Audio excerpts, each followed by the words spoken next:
All right, we're good. Okay, we're gonna call the meeting to order at 6:36 p.m. There are no alternates and no additions to the agenda. Nope. And so, approval of minutes from last month. You guys were here, so do I have a motion To accept the minutes. We have a motion to accept second. and a second. Yep. Any discussion? And all those in favor of accepting the minutes? Aye. Aye. All those opposed and no abstains. So motion is passed.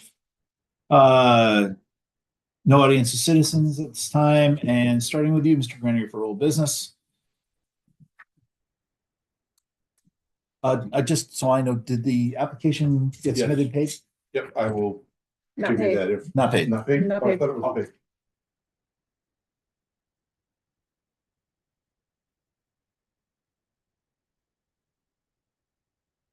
Thanks. Correct? Yep. Okay. So we'll accept it as paid as of this moment. Yep. Mhm. Okay.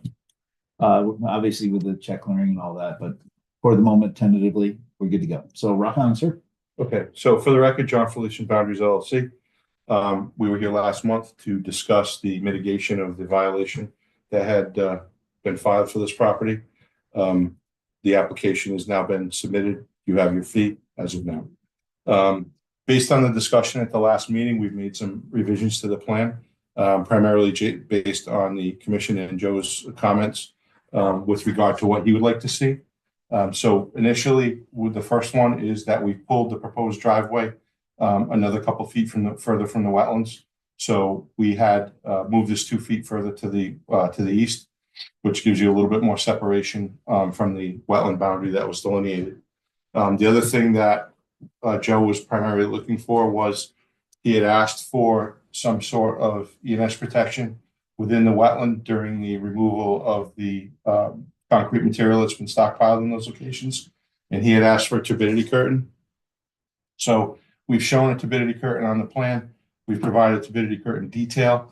I've also provided a staked hay bale detail, and we've added this note to the plan with regard to that turbidity curtain. When we've been out on site, sometimes there's water present at moderate depth, and sometimes there's none. If the work is done when there's no water present, then a turbidity curtain is obviously not going to do anything. So we've added a note to the plan that if the work is done when there is standing water present, then the turbidity curtain needs to be installed. If there is no water present and it's done during the dry season, then staked hay bales would be set at the boundary of the wetland to act as an additional layer of ENS control. We do have a sediment fence proposed already. That turbidity curtain and the staked hay bales would just be in addition to the sediment fence that's already being proposed to provide that additional layer of protection. So we've done that, and we have updated the plan accordingly. The other thing that we have added is Joe had requested that permanent markers be established along the wetland boundary. So we've identified locations around the perimeter of that wetland back to the property line with the installation of those permanent markers. I brought one with me so you can see what they look like. I know I described them a little bit, but these are what we put in. Okay. These are similar to what the DOT uses and the DOT surveys use to identify survey markers and keep people from damaging them. But we do these for wetland delineations in some areas. These at delineations and conservation easements, things like that. So we would install these along that wetland boundary. Other than that, the plan remains the same. We're going to be treating the roadway surface with a traffic brown gravel surface. We're installing a swale on the westerly side of the roadway down to a riprap scour hole that will collect that stormwater before it does enter that wetland area to alleviate the existing erosion that's occurring in the shoulder of the road there now. So once that's shaped, that will be loamed and seeded. So you'll have a vegetated swale, which will lead to a riprap scour hole. And the contributing area to this is not that large. It's just this section of the roadway as you're going down that hill. Once you get to this upper part of the property, it's flat and it tips the other direction. So we won't have that problem. So those are the additions to the plans from the last meeting. Other than that, it's like we had discussed, removal of the concrete material that was deposited.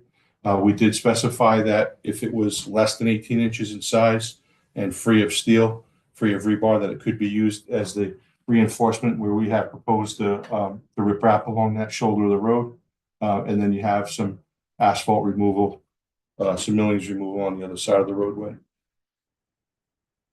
So those are the changes to the plan. Other than that, it is as discussed last month. I'm sorry, I knew there was some discussion about reducing the road width from 14 to 12. Do you remember where that Yeah, we stayed? talked about, Joe was kind of pushing on that. And what we talked about was reducing it or shifting it. So we did shift it those other 2 feet. So you get an additional couple feet of separation. Any questions, any discussion? When's the work gonna take place? Mr. Grenier? Well, I don't even know when the permit's gonna be finished. Probably it's this May, be done sometime, or hopefully in August, summertime. Okay, obviously, there was Mr. Thoreau's not here. But he actually had some, I believe he had some follow-on instructions, if you were going to be completing the work, that there was somebody there to monitor it. Is that a part of the permit application or that? That was discussed, and that would be if the commission chooses to add that as a condition in an action. We discussed the fact that it would either be inspected and supervised by a third-party engineer and reports to town, or it would be done by a third-party contractor. And I think the way we had left it was that it would be done by inspections would be done by a third-party engineer during the work. That's my understanding. So it would be, so as a condition of your action, you would condition your action on notification prior to the start of work, and then inspections, probably weekly inspections during the work until it was concluded. Right. So at this meeting, that'll be for next meeting anyway. This meeting, the only thing we can do is accept the permit, and then obviously we'll have the next time to measure out conditions and everything else that we need to do. So, is there anything other discussion? Anything else you guys can think of that? I think pretty much covered what Joe had concerns about and whatnot. I believe that covers everything. Okay. So I guess it comes down to, is there any discussion about accepting the permit as, we haven't seen the permit per se, but you've read it and it's everything that's included? Okay. We'll get a look at it, but just to accept the permit, is there any discussion? Then we'll go straight to the vote. All those in favor of accepting permit? Aye. All those opposed and abstained. So the motion is passed, the permit is accepted. Thank you, sir. And you're going to act on the actual issuance next month? That's next month. Yeah, we have to give the 30 days. Right. Until the next just double checking. Yeah, we'll handle all that, and we'll make sure Joe's here if he has any other do outs, but I think it should be as discussed. We did submit hard copies, so Joe should have them. If there's any issue, certainly get in touch with us. All right, perfect. Okay. Well, Thank you. you very much, gentlemen. Thank you. So, new business. The Ford Hill Bridge replacement application.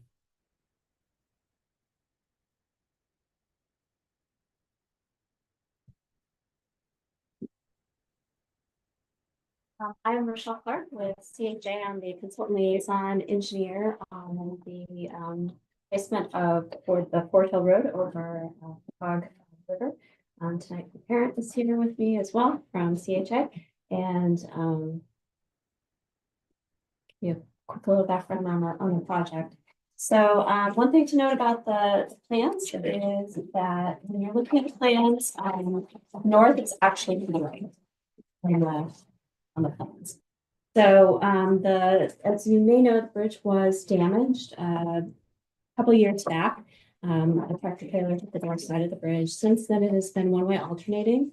Additionally, the superstructure is in poor condition, and so the proposal is to replace the bridge.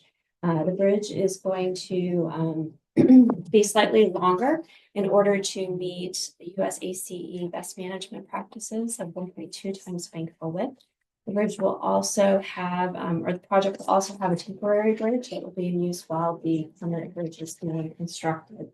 The last thing to note is that the alignment of the intersection of Fort Hill Road, Wiley School Road, and North Shore Road is changing slightly in order to create more of a T intersection.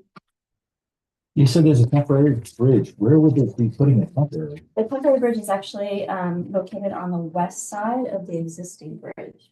Okay, okay. So it'll be going on that property that So it's going kind to of cornered require all that. a temporary construction.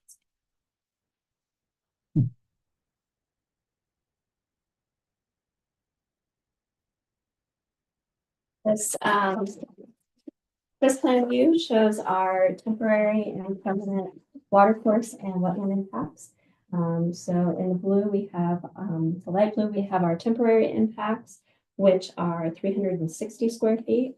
Our permanent water course impacts, which are 1,370 square feet, are the light green is our temporary wetland impacts, and those are 170 square feet, and our permanent impacts is 110 square feet. So in addition to the bridge and the temporary bridge that we are using, there's also some work being done along the north side of Wiley School Road. There's a bit of a swale there, so that's kind of being regraded and reconstructed. A couple other things to note on the plan is that the wetlands are delineated in orange, and we are showing silt fence throughout the project. This sheet shows the floodplain impacts. Because this is a federal local bridge program project, the flood management certification is handled through the Connecticut Department of Transportation. This sheet just shows pictures of, or shows the bridge both in, on the upstream and downstream sides, the elevation, just to give you an idea of what the bridge is going to look like.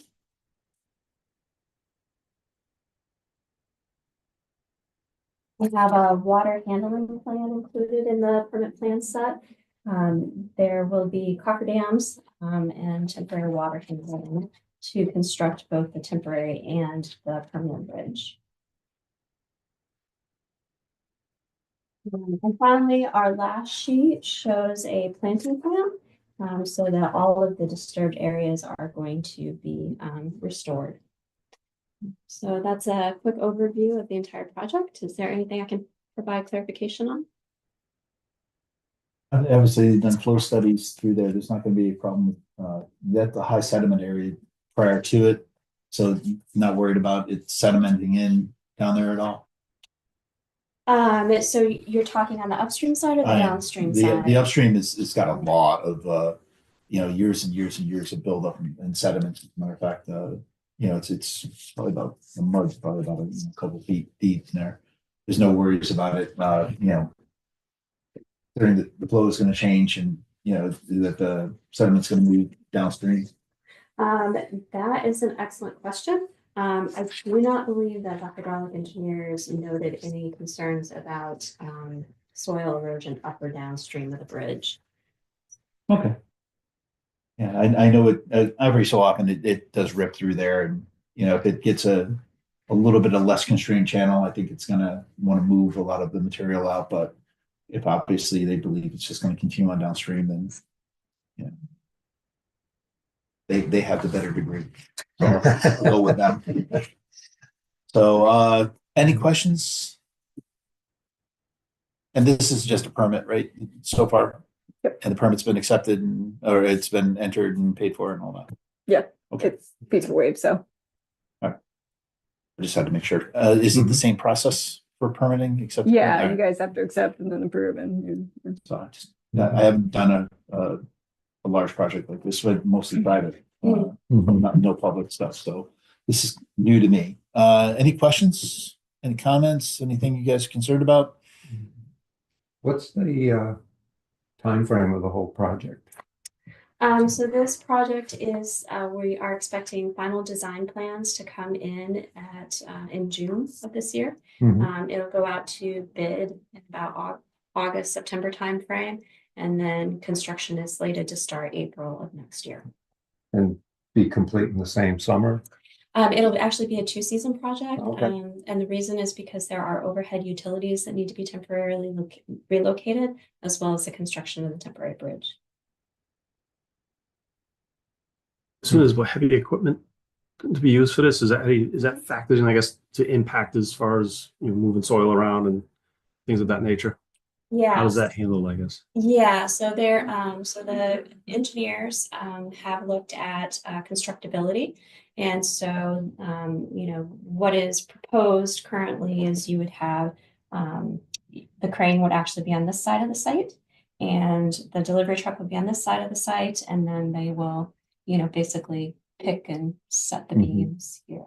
So, some of the tree clearing as well as the temporary utility relocation is being done to facilitate that.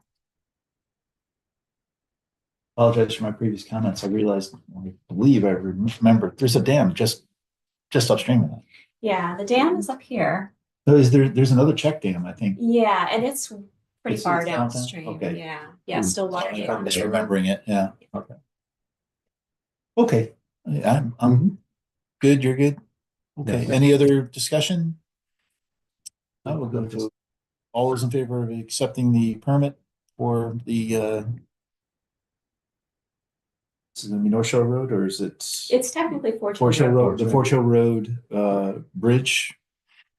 Um, All those in favor? Yeah. All those against and abstained, and the motion passed, so the permit is accepted for the bridge. Yep.